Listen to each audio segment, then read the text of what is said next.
Okay,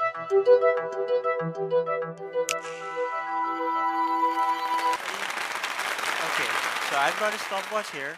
Now, I'm not going to try and hypnotize you, but let me ask you a question. Raise your hands if you're ever fallen in love. Okay, just a few people. Strange.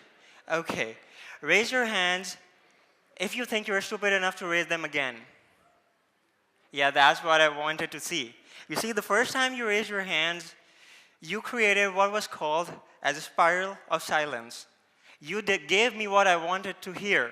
But when the next moment I shunned you out, the number of hands in the air automatically reduced.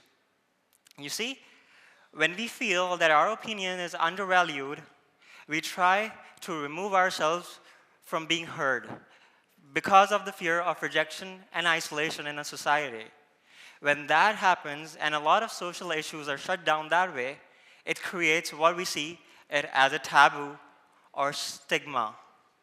By now, a minute has passed, and one person has committed suicide. One person has attempted suicide. Excuse me.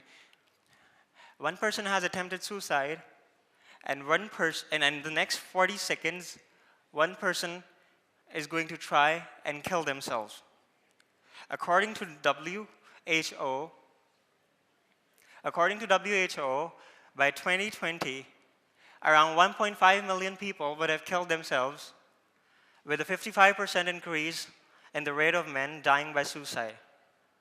That gives you a number of around 17,000 people dying every single day. But when it comes to suicide, it's a topic that we don't really want to talk about. It's always shunned. We deem of it as an evil act, and we think of the person as somewhat a failure in life. We hear remarks like, "Oh my God, he was such a coward. How could he be so selfish, ending his life?" Then death is not the solution to your problem. But saying stuff like that is like telling a blind man, "Hey man, the grass is green here." You can't see. The person can never see in such a situation. But what happens when we lose someone we love to suicide? We instantly try to rationalize our loss. We say things like, "He was so smart, why would he do it?" Or, "She was so kind and gentle, she shouldn't have done this." Or, "Studies aren't as bad as a problem to kill yourself." Bad problems, kind, intelligent? Are you really going to say that? It's the loss that we don't talk about. People losing friends, family members, parents, teachers. We call it life, we call it time passing by. But just like anything else, it's another kind of heartbreak, and it hurts.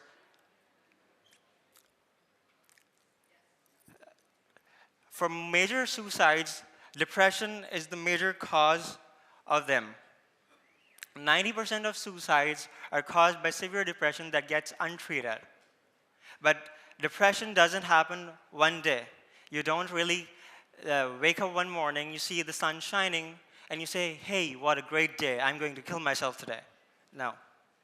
It goes deeper, far more deeper than that.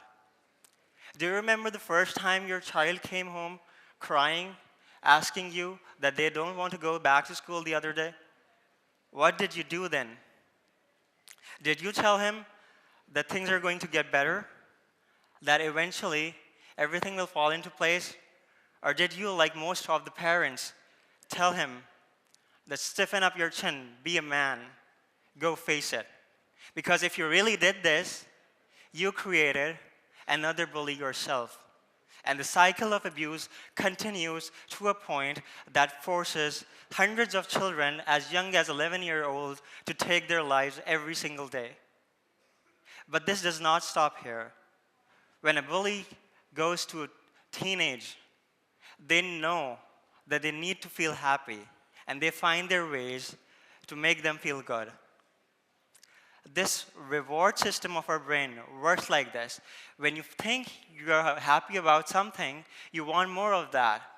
And do you know the greatest reward for man or humans here? It's finding a potential mate. Whenever you fall in love and whenever you see someone that you're in love with, there's a rapid rate of firing of neurons inside your brain. Your dopamine levels are high, and it's literally 4th of July inside your head. So for a moment, let me take that person away. You get nothing. Your body craves for feeling good again. So you indulge yourself in feel-good things. You want to have that high. And when you don't get it, you indulge yourself in substance abuse and alcohol, eventually overdosing yourself, eventually ending up in suicide. But there is another step before suicide that often goes neglected. And that's when people become pickers. They start cutting themselves out. You know, self-harm is such an important issue. Around 5 million people are suffering from self-harm tendencies all over the world. And around 0.1 million cases of self-harm are reported in Pakistan annually. Do you know how much people that makes? 2,700 people.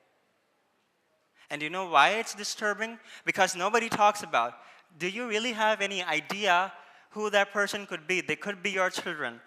They could be the person sitting next to you. You never know. Because that's what people do. When they don't find reasons to cope with, they try to cut themselves, to numb themselves.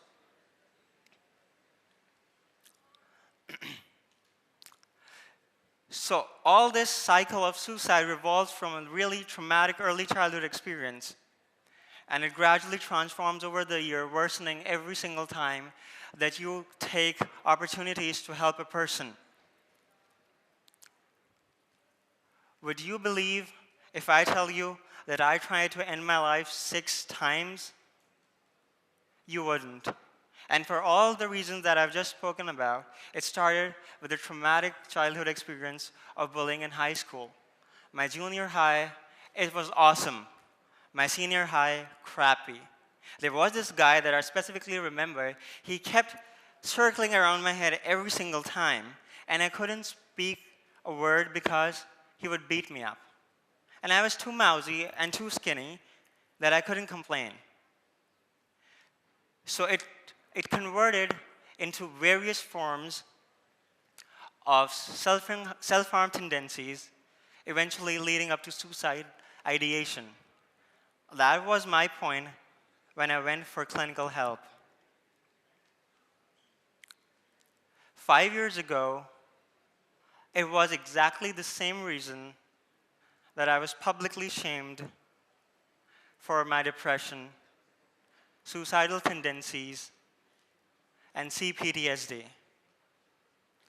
I watched my family members and my friends thin as the day go by, till there was nobody left. There was no way to turn to, no place to go, and I felt naked. 2 weeks later, I overdosed myself because we nerds who remain all the time in their books, because we have no friends exactly know how to kill themselves. We know more than you normal people could ever. When I came to, my world had entirely changed. People knew me. People did not see me as before. Now, they saw me as a broken version of myself, somebody who was severely sick. But at that moment, I saw the change that I needed the most. My friend saved me that day. The members, my class fellows from junior high, they became my family members. The students that I taught actually now understood the signs that people could take to end their lives.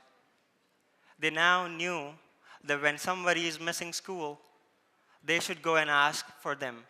When somebody doesn't respond to texts or emails, they should be the first one to ask them if they're all right, because they would never do it.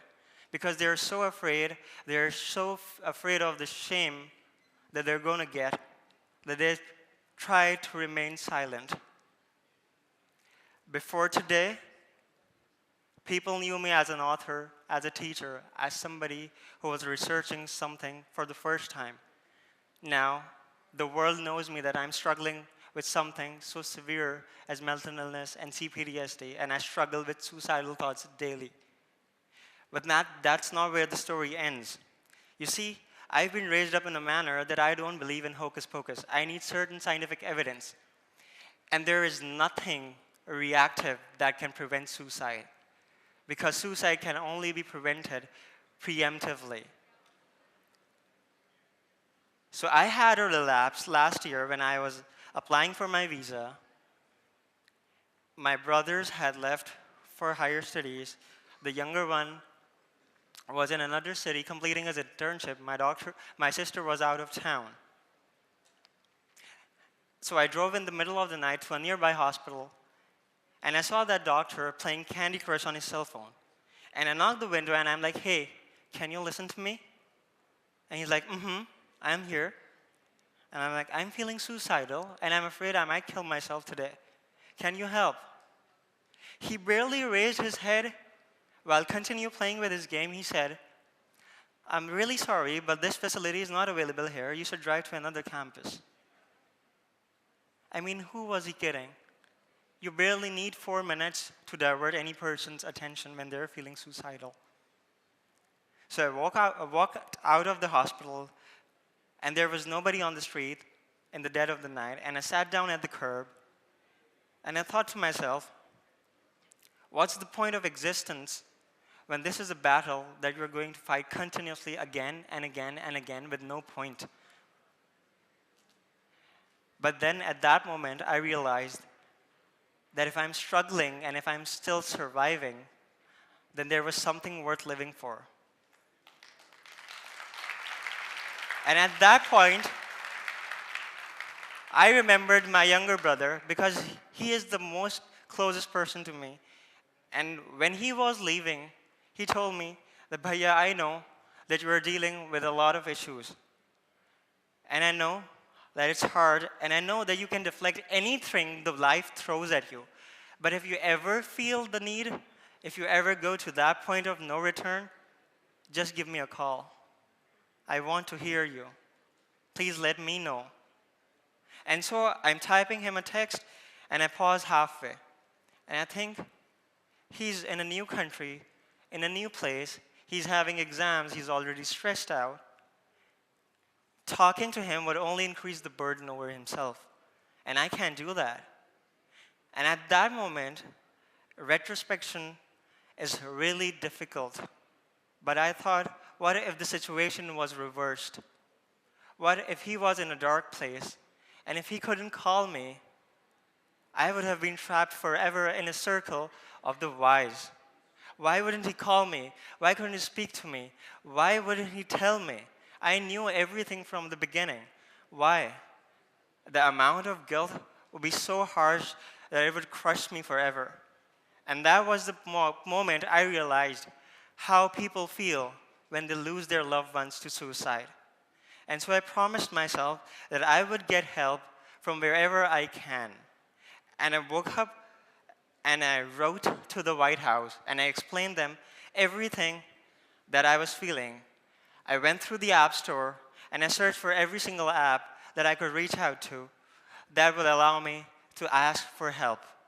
And I did that and I got help, because it is really difficult to ask people that you need help, because something as invisible as mental illness is more horrific than a separated limb. But just because it's all inside my head, you cannot see it, but it doesn't make it any less real. And so I figured out an app called Mood Tracker that allowed you to log your emotions and moods.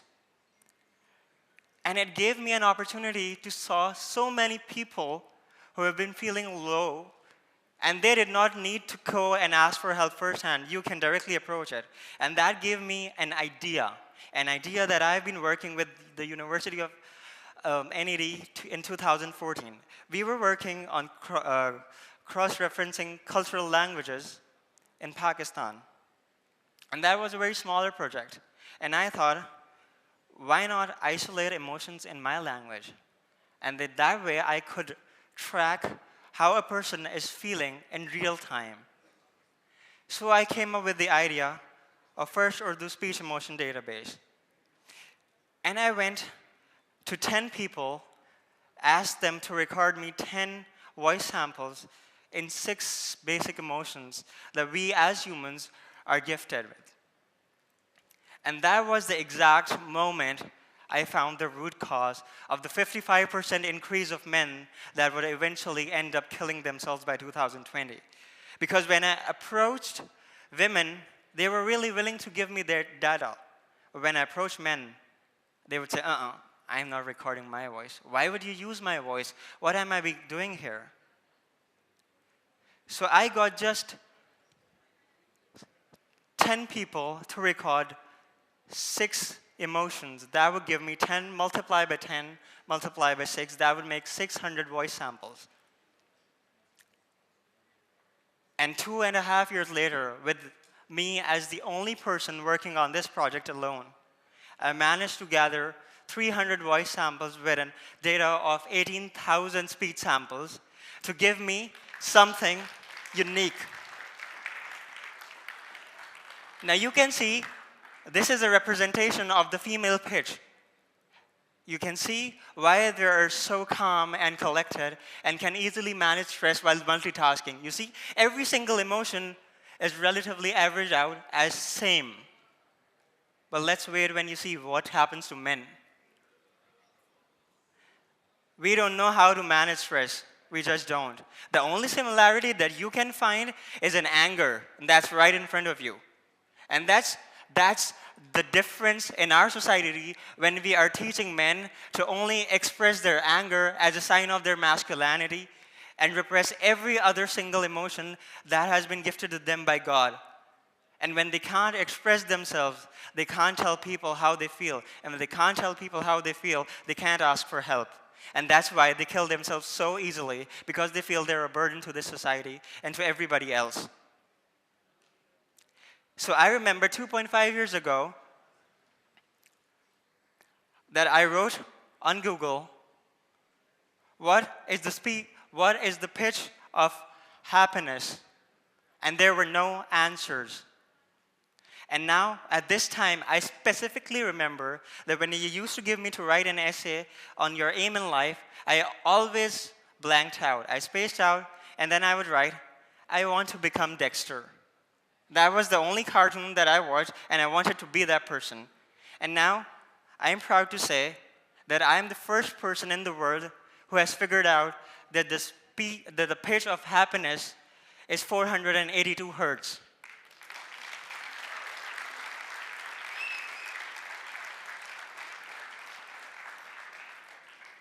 You see, I suffer from severe social anxiety, and standing here today was as much as necessary for me as for you to stand up today and ask for help when you're feeling depressed, or when you're feeling sad, or when you're feeling suicidal. Because when you tell your story to others, you inspire them to make a change. You inspire them to bring forth courage. But my main concern is for men who are sitting here, who are struggling with mental illness and suicidal tendencies and self-harm, who are struggling with sexual assault survival stories, and who don't get to see the light of the day because they don't get the attention or the care that they need, because those things that don't happen to men, because men are horrible monsters. So if you're struggling with something as hard as this, I want to tell you that your gender does not diminish your struggles, that does not diminish your pain any less than whatever someone is feeling. So when the next time you're awake at night at 3 a.m. trying to kill yourself, thinking about killing yourself, just know that I'm awake and I'm talking to teenagers like you, telling them that the life is worth living, that they have a purpose in this life, and their dreams can come true. Know that if someone tells you that you can't make it, and when the thought crosses your mind that your life is meaningless, Know that I care for you, and I am the one person if you will need, because one person can surely make a difference. Thank you so much.